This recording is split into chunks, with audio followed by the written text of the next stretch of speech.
G-Man Boxing. Do you know what I mean? Every single live he donates. I see him on other lives donating.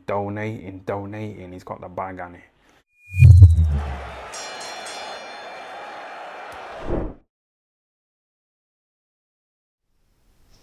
Alright, people, so Anthony Joshua released a photo of himself in training. Training. Axe in hand, chopping at wood, saying back to basics, or going back to basics for his upcoming fight against Jermaine Franklin, which is going to be it's about 4 weeks, roughly 4 weeks. So going back to basics and out there doing some functional training with chopping wood. Now, chopping wood was a very, very popular exercise in boxing, really since the early days of the Marquess of Queensberry rules, maybe even before that in the London Prize Ring rules. It's seemingly, it's gone out of fashion a lot with fighters. You don't see them do it as much nowadays. I wonder if he's talking about going back to basics. He's talking about going back to basics in a sense of back to basic boxing from yesteryear, not necessarily in terms of his skill set, because you very seldom see fighters use that method of training anymore, functional training like that. And I am very much old school in how I view boxing in terms of training and stuff. I'm someone who really, I think S&C is, I think it's, how would I say it? I think in a sport like boxing, S&C is overhyped. You know, you have fighters nowadays who's like, I have a strength and conditioning coach and I'm in the best shape I've ever been in, and they're still blowing at the end of the 10th round, 12th round. And these aren't even heavyweights, they could be light heavyweights. You look back to the 1940s, 50s, 60s, 70s, even the 80s, and you see guys light heavyweights, middleweights. I know the heavyweights were a lot smaller back then, so it is a bit of an unfair comparison, but nevertheless they were throwing however many punches in a round, and they were doing that for 15 rounds, no problem. And these guys, they're training methods where you'd look at it today and you'd say it's very much outdated compared to what we have today with, strength and conditioning, how they're doing all these, macros, red level on a treadmill, etc., etc. But yet these seem to have better stamina. They actually seem to be tougher, because a lot of these guys were fighting in horsehair gloves. I mean, imagine in the 70s, heavyweights used 6-ounce gloves. I know they used 6-ounce gloves in the 50s. I think they did still use them in the 70s. Or might have been, they might have gone to 8-ounce gloves in the 70s actually. But I know at one stage in boxing, 6-ounce gloves were a thing. I think that was in the 50s. I think Floyd Patterson, when he fought Ingemar Johansson in the third fight, I think it was the second fight actually. It was the fight where Patterson knocked Johansson out cold. I think that, did they have 3 fights or 1 fight? I know Johansson, I think it was they only had maybe 2, I'm not sure. But I know it was the fight where he knocked Johansson out cold. I know they had 6-ounce gloves, I think they said in the broadcast feed for that one. And yet these guys took shots a lot better. These guys these were made of stone, back in the day. And you go and look back in the 1950s, look at Rocky Marciano. A lot of road work, a lot of sparring, and a lot of functional training. And the guy just never stopped throwing punches. His diet consists, I remember it was in the build-up to his fight with Joe Lewis. I think it's still on YouTube. They said that 3 pounds of steak, potatoes, and greens every evening. Nowadays, it's like, we'll cut out the carbs the week of the fight, we'll do this. Back then, it was just like, nah, this is what we're going to do. And I stand by a lot of those methods. I really do.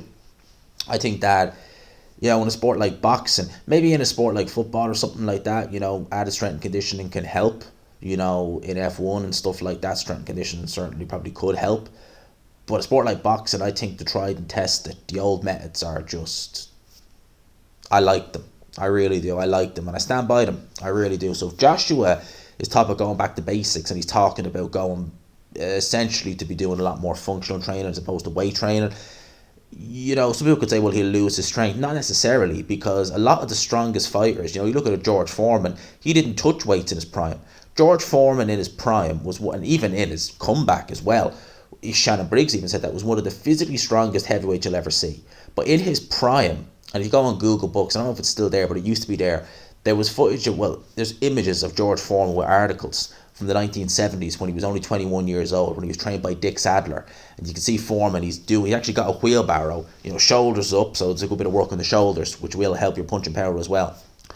Just pushing a wheelbarrow full of gravel. And they had a picture of him and Dick Sadler doing that. Foreman would do all that. He would chop trees, he would push wheelbarrows, stuff like that. And once he'd be chopping the trees, he'd be moving the wood. And all that, it builds muscle. It builds strength. And was Foreman weak? No, he certainly wasn't. Could he manhandle? He would ragdoll guys up around the ring. His strength was incredible. That's someone who didn't do any strength and conditioning. It's someone who didn't lift weights. He lifted weights a bit in his comeback. I remember him actually saying he didn't do any weights for the Michael Moore fight. He did do weights against Holyfield, but for the Michael Moore fight, he didn't actually lift any weights. And he said he noticed the benefit, the big benefit. And looking at this, and if that's what Joshua was talking about, I think that could benefit him brilliantly. And in terms of punching power, well, chopping wood is very good for punching power. You do notice that you will be snapping your shots a lot better when you're doing that. I think it's the repetition of just the chopping wood and chopping on each side. I think all that will benefit Joshua, if that's what he means. If he's talking about going back to basics in terms of going back to, how he was, say, like before he won his world titles. He talked about that going into the Usyk rematch. He even had his hair kind of back the way it was when he was fighting Dylan White. And David Haye is a good example, trying to go back to a time when, you were a better fighter or a different fighter, you had a different mindset like he did in the Bellew rematch. Well, it didn't do David Haye any good, and it certainly didn't do Joshua any good, because he talked about having the eye of the tiger, so to speak, going into the Usyk rematch, going for the jugular, going in there and trying to put it on him. Well, he didn't do that in the Usyk rematch. Yes, he was better in the Usyk rematch, but it was still a clear Usyk win. He still fought the fight that Usyk wanted him to fight. He didn't fight the fight, apart from the 9th round where he did step on the gas, he didn't fight the fight that would have given the best chance of winning. He played into Usyk's strengths. Despite the fact he talked about not doing that, he still ended up doing it. So I wonder if that's what he means by going back to basics, trying to go back to what he was in the Dylan White fight. And look, Joshua can be doing all the functional training he wants, but at the end of the day, and as I said, with Derek James, I think he's got a great trainer there.